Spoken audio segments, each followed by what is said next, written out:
Magandang hapon po mga kabayan. Nandito po tayo muli sa ating paglalakbay sa araw na ito. Maraming salamat po sa lahat ng bumati. Siyempre, congratulations po sa ating lahat. Hindi lang po sa akin, kundi sa ating lahat, sa ating mga subscribers, followers, no, sa ating mga sponsors, viewers, commentators.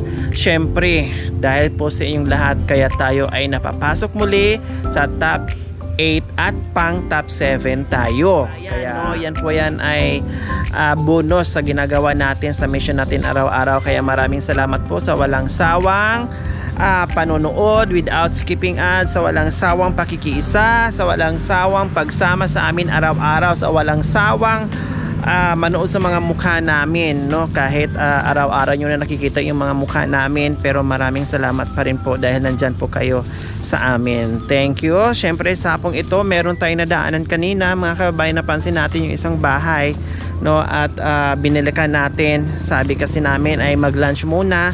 So ngayon po mga kababayan, binilikan po natin at alamin natin ang buhay-buhay na meron sila. So ayan po mga kababayan. Ayan po mga kabayan ang bahay na susugurin natin kasi puro kawayan, no? Yung harapan, yung likuran, yung giliran, at meron pang maraming kangkong doon, no? Parang may palaisdaan dyan, no? At ang sarap, probinsyang probinsya po mga kabayan. Siguro maraming isda dyan bukod sa kangkong. Hello, magandang hapon. Wow, ang ganda naman ng laba-laban nyo dyan. Mukhang isang linggong pag-ibig ng labahan yan. Oh, sabi ko na nga ba eh. So, ayan, tatambakan. Dahil syempre, bisi-bisi yan at may alaga ding anak. Kaya minsan na maglabas isang araw. So, kumusta? Anong pangalan ni ate? Viva po. Ha? Viva Jessica po. Oh, Viva talaga. Viva maglaba para hindi mapagod. No, si Viva, kumusta ang buhay natin? Okay lang po. Okay lang. O, anong trabaho ni Mister? Tricycle po. Tricycle driver. Nasaan? Nagda-drive ngayon? Opo. Nasa labas. Nasa labas. So, ilan ang anak ni Ate Viva? 2 po. Ano pangalan mo? Jasper po. Ha? Jasper po. Jasper? Ang ganda naman ng pangalan ni Jasper. Ilang taon ka na, anak? 6 po. 6. Ikaw nagbabantay kay Ading? Opo. Wow, ang bait naman. O, kita mo mga kabayan, pag panganay ka talaga, no? Talagang walang, pag walang katuwang si nanay at saka si tatay, yung panganay lagi nandiyan, no? Nagbabantay sa mga kapatid. O katulad niya ni Jasper, 6 years old, pero marunong na mag-alaga habang si nanay. So, Ate Viva, mukhang binabaha ito pag malakas ang ulan, no? Ay, hindi naman. Pero syempre yan, malamang tataas ang tubig. Opo. No? Kasi galing yan sa sapa, sa ilog. No? Siguro maraming isda dyan. Madami po. O, kundi libre na kayo dito sa ulam. Hindi naman po mahuli yan. O, paano mahuhuli kung hindi mo hulihin? Sisirin mo Ha? Anong klaseng isda meron dyan? Tulad ng Tilapia. tilapia, bangus, Wala po. sugpo, ganon? Tilapia lang. Tilapia na, Ate Viva. 25 po. 25 ka na. No, small battery ball. Akala ko nga 16 years old ka lang. Hindi. O buti kahit papaano 2 lang ang anak mo. No, kasi alam ko Mahirap. na mahirap ang buhay at mahirap maraming anak. O kumusta naman pagiging driver ng mister mo, Ate Viva? Kumusta naman ang income? Gipit po. Pag Gipit. kulang po yung Bakit nasasabi niyong gipit? pag po, walang sasakay, ganun. Matumal. Matumal. Kasi siyempre sa dami din nagtatricycle, Opo. di ba? So bukod o sa pagtatricycle, anong pagtrabaho niya? Wala na po. Wala na, yun lang. O at Opo. least kahit paano, mayroong hanap buhay, may income, kahit sabi mong maliit, makakasurvive, makagawa na lang ng paraan kung kulang talaga. So kayo, anong ginagawa nyo? Dito lang kayo Dito sa... lang po. Pag minsan may maglilinis ng kuko, ganun. Ay, marunong kayo? Opo. May gamit kayo? Opo. Diyos ko, kung mahaba lang ang oras, magpapalinis ako kasi yung ano ko, yung kuko ko, ang dumi-dumi na. kailang pakiramdam ko hindi mo nakakayanin kasi ang kakapal na ng mga dry skin. Dry skin. Kasi sa sobrang tagal na halos kalahating taon na nawalang linis. O, pag mga ganun, kaya mo pa kahit gaano katagal? Oh, Anong ginagamit niyo? Yung pusher o yung martilyo na? ala. Ay, ayun. Yan ba yung gamit mo? Hindi po. Pag ako nagpalinis sa'yo, kasi siyempre 6 na buwan na. Eh, ganyan ang gagamitin mo. Lalagariin mo na lang. Ha? Hindi. Hindi. O, ilang taong ka nag-asawa? 19 po. 19 years old. Pinalagpas mo lang yung dibo mo. Isang taon at nag-asawa ka na kaagad.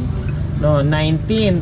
Tapos, ay tama, 19. Buntis ka na nung 6 years old yung anak mo. Opo. Buntis ka agad.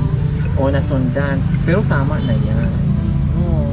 Ikaw ba ay tali na, inject na, Wala po. control lang? Opo. O, syempre, sabi mo kanina, mahirap ang buhay. Mahirap. Kaya kailangan kontrolin din yung pagdami ng anak. Kasi minsan kasi yung buhay natin, tayo kasi gumagawa kung paano yung magiging buhay natin o magiging buhay ng mga anak. Minsan kasi nakakalimutan natin mag-isip, no? Padami lang tayo ng padami, pero hindi natin naiisip na paano kaya magiging buhay ng mga anak ko.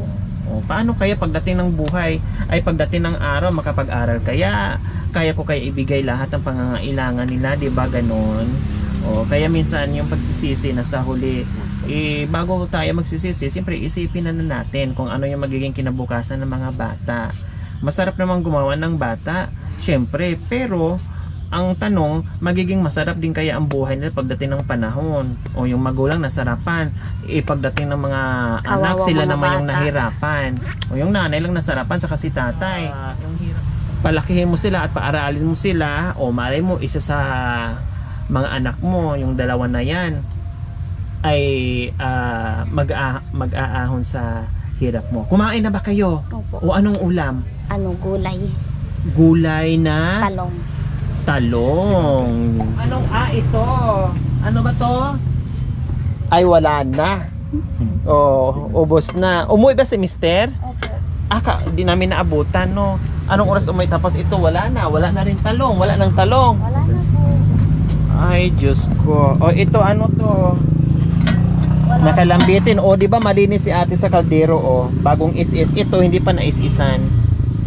Oo, initan ng tubig. Kumusta naman si mister mo? Masipag magtrabaho? Opo. Ha? Oo naman po. O magkano madalas ang inuuwi niya pag nag-tricycle siya? Pag minsan po, 250, ganun. 250, 300. 300, o ano madalas ang dala niyang pagkain? Lutong ulam na po. Lutong ulam? Tapos, Pag minsan, bibili ng iluluto, dito na po iluluto. o tama yun. Gulay. Bibili ng iluluto. Kasi pag yung lutong ulam ay mahal, tapos isang kainan lang. Unlike yung bibili ka ng 1 kilo, halimbawa 1 kilong isda, no? Ilang araw nyo na yung kainan, no? Hindi lang 1 araw hanggang bukas pa. Kasi yung iba, ipaksiw mo. Yung iba, iprito mo. O siyempre, yung prito, aabot ng ilang araw yan. Pag nagprito ka ng isda, pwede mo lagyan ng mga malunggay o mga gulay. O, mapahaba yung makakatipid ka. Makakatipid ka. Kasi yung aasa ka sa karinderya, mahal, 1 kainan lang. Kinabukasan, wala na. O, diba? Kaya magluto na lang. So, ayan po sa Ate Viva. Nadaanan lang po namin habang naglalaba. At bukod doon sa bahay ng tahanan, isang masipag na nanay sa mga anak niya, no, ay sumasideline din po siya sa pagiging manicurista. Bukod doon sa kanyang asawa na tricycle driver. So ayan po mga kabayan, kung hindi nga lang hapon, no, kung mahaba nga lang ang oras ay talagang magpapalinis ako ni Ate Viva, kaya lang hindi na po kaya. Next time lang pag nakadaan kami dito, ha, linisan mo ako. So ayan po. At hindi akalain ni Ate Viva na tayo ay makadaan dito sa kanila. Buti lang naabutan na nagkataon kasi minsan nag-iikot kayo, no, di ba? Pag meron kayong nag-iikot kayo. Hindi po, dito lang. May pupunta sa iyo. Nung dalaga ka ba talaga yan na yung trabaho mo? Okay, sige Ate Viva. Meron kaming surprise na pagmamahal sa iyo. Mga Ruhelios, pasok.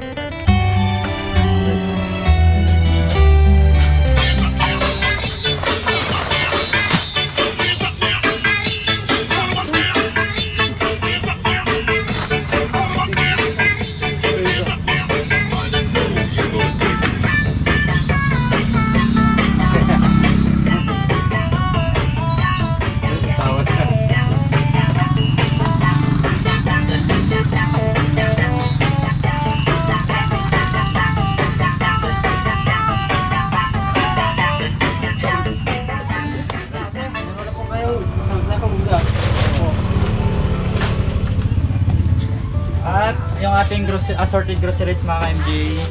At yung sari-saring itlog. Ang dami yung tree, ha? Ayan.